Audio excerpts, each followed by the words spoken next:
You don't have to go and start reading Patent Act 1970 on first day. That will be, you will give up.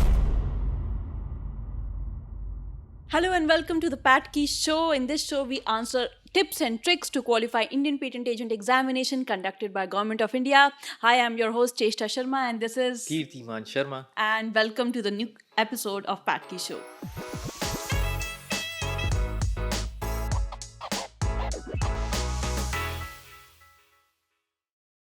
All right. As promised, today's three questions are. Let's get into the first question directly. Cheshta, the first question today is how to prepare for patent drafting questions. Okay. I see this is one of the common questions students have been asking me also on my LinkedIn page, that how to answer drafting questions. So, patent drafting from a question from the paper point of view, it contains invention, right? There will be given an invention of approximately like 1.5 page, 2000 words. So there'll be a choice between patent drafting questions because people from different backgrounds appear for this examination. So generally there's a choice that there's a general science question, and then there's a little engineering based question which is of some kind of product.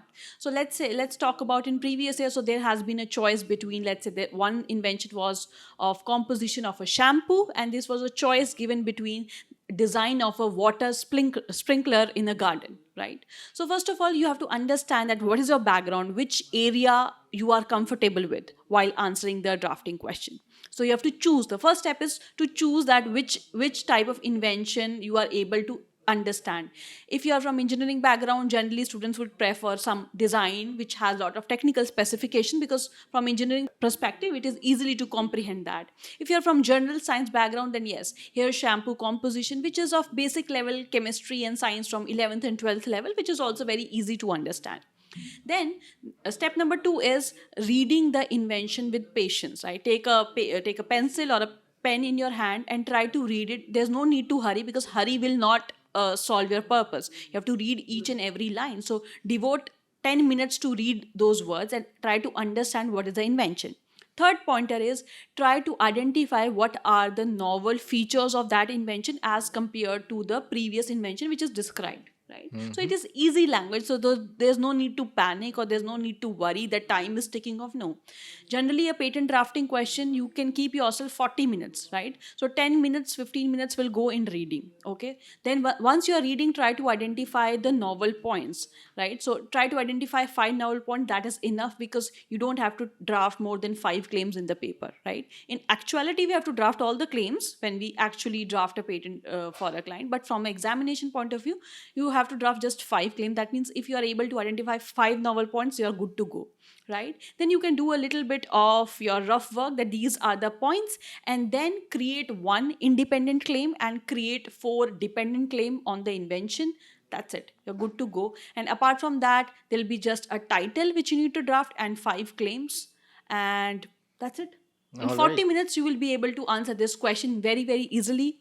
And to practice of these questions about the reading speed and the timing, you need to solve all the previous year papers. You can take any patent from Google Patent, see how the claim look like. So this is a very general tip which I can give Yeah, for there's now. a whole section which we cover for patent drafting, and I see a lot of people, just want to do this patent drafting. See, what you need in patent drafting is practice.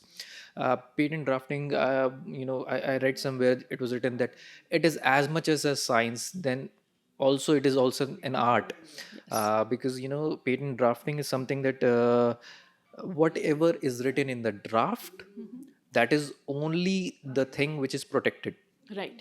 Whatever else is written in the patent is not protection. Right. What is written in the claims that you draft, that is the only protection you get. So help your client who's going to be the inventor get the maximum amount of protection that they can give, right?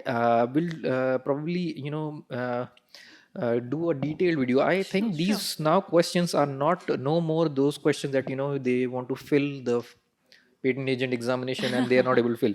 Now the questions have started coming which are technical so I think we'll change the format of the show a little bit and answer these questions much more specifically, right? uh, and also I wanted to just ask you, you mentioned your Facebook LinkedIn profile where people ask you questions. What Yeah. is that? So I have a LinkedIn profile where I have a network of IP people because I've been into this industry since 13 years. So lot of people DM me or they put me a question ki ma'am I need your help in how to practice for You patent can see drafting. this, you'll see the link to the profile of Chesha Sharma. You can probably connect to her. And also, you'll see the link to Indian Institute of Patent and Trademarks page, LinkedIn page. You can connect there also. We put a lot of videos and content there also. All right. Let's move to the next Yeah, question. and definitely we can do a separate video on this, giving more tips Yeah, on yeah, yeah. this. We'll do that. Yeah. Okay, so again, the next question is also very similar, which is like technical. This is, can you please give me tips to answer MCQs? Okay, so MCQs generally they come in paper number one. So there are two types of MCQs in paper one. First type is that only one option is correct out of four options, and next MCQ is more trickier where there can be more than one correct answer. So that is more tricky as compared to the previous MCQs because there can be like three correct answer or maybe all four answers are correct. So a tip is that yes, your Patent Act 1970 you should be thoroughly able to understand and interpret. It's not that you have to wrote it, you don't have to like cram the language. No, you will not be able to answer MCQs by cramming. You will be able to answer MCQs because they are case study based. They will be situational based because you are actually giving situation in a real basis when you practice as a patent agent. So quick tip in that is that yes, Patent Act 1970 should be thorough, and inside Patent Act 1970 if you'll ask me what because it's little vast, so I would recommend study all the 30 forms. There are total 30 forms in Indian Patent Act 1970. So all the 30 forms, what are their sections, what are their rules, and what and how they are used for is, if you are able to do that, I think you will be able to qualify your paper one with at least like 80 marks if you are thorough with the 30 forms. I just wanted to ask you something. Here, so to answer this question, how to answer MCQs, and you were saying that you have to be thorough with the Patent Act and all, but you don't have to cram it, Right. right? I remember that you tell about a method called SSL method, something where see this examination is legal base, but it is supposed to be given by who? Science student. Science students, Yeah. right? All science, only science students are eligible to give this examination. So there is a sequence of learning. What Yes. is that sequence? Can you please yeah, Yeah. tell me? So we at IIPT we are because we have experience into this industry. So we have developed our SSL method, that is sequential step learning method. In that, I suggest my students that you don't have to go and start reading Patent Act 1970 on first day. That will be you will give up on because you are coming from a science to understand legal language. It is tough. Trust me, it is tough. I also come from science background. So when I teach my students, when I mentor my students, so I follow that I teach them the basic concept. Let's say I will teach them what do you mean by unity of invention. Then second step I'll give them an example that what is a unity of invention. Then I will move on to section number 10.5 of Indian Patent Act 1970, which describes what is unity of invention in legal terms. Then the next step will be, then I will say if the unity of invention is not being done, then what you should do. Then I will say, I will teach them the concept of divisional application. Then I will tell them form number one is there to be fulfilled. So this is a complete steps that concept, example, legal text, procedural, and forms. So we follow these five steps. You cannot go to form number one on day one. You cannot read section number 10.5 on one day and expect that you will understand. So we follow this step method through flowcharts, through diagrams, through tables, through case studies, examples, because you're a science student. This is the best way to learn. Yeah, all the legalities which you'll read, all the law, they are basically written in a way that there is no two minds, yeah, that this is not correct, this is correct. So it's written in a manner that the definition of everything is fixed. And that is why so that is why it's a little complex, Yes. but everything has a concept first. So you need to understand the concept first, then understand the concept without the law, but with an example, Right. right? If you understand this concept with the concept and the example, now laws can be different for different countries. That is all okay. You will understand everything because you understand the concept, Right. So right? unity of invention, which I gave the example, it's a global thing. It's Yeah. not only in India, it is every country. Even if you read US law or European law, this is a singular concept which applies to every country. Yeah. All right. So this is follow the SSL method for yourself. Also, you can follow this method yourself. Also, right? Right. Okay. Let's do the third question, and that is again a technical question: how to answer the case study questions, and what are they, by the way?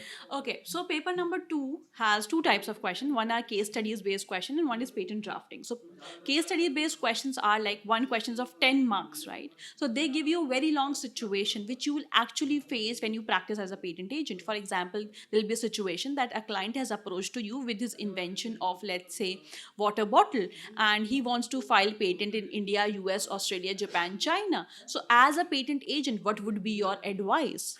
So this is a one of the example of a case study based Also, they're question. they're basically asking you what the work you are going to do, and they're just giving you a scenario of that, right? Right. So you think that you are already a patent agent, and you already have a consulting firm, and then somebody has come to you and asks you something. So this is a real life case study. Oh, this is fun then. Yeah, Huh? yeah. This is very fun, and this is actually is your work when you qualify the examination. So they will give you what is the scenario, what are the things happening, and how would you respond to that as a patent agent. Or if there's some FER, these are the objections, how would you reply to that first examination report? What will be your procedural thing, and what will be your scientific arguments to help your inventor or your client in this case? So case study based question tips is that you don't have to fill in pages thinking that it's a 10-mark question. No, absolutely not. You are into very procedural work, and there are steps to that. So don't think you have to write 10 pages so you'll get 10 marks. No, even if you write 10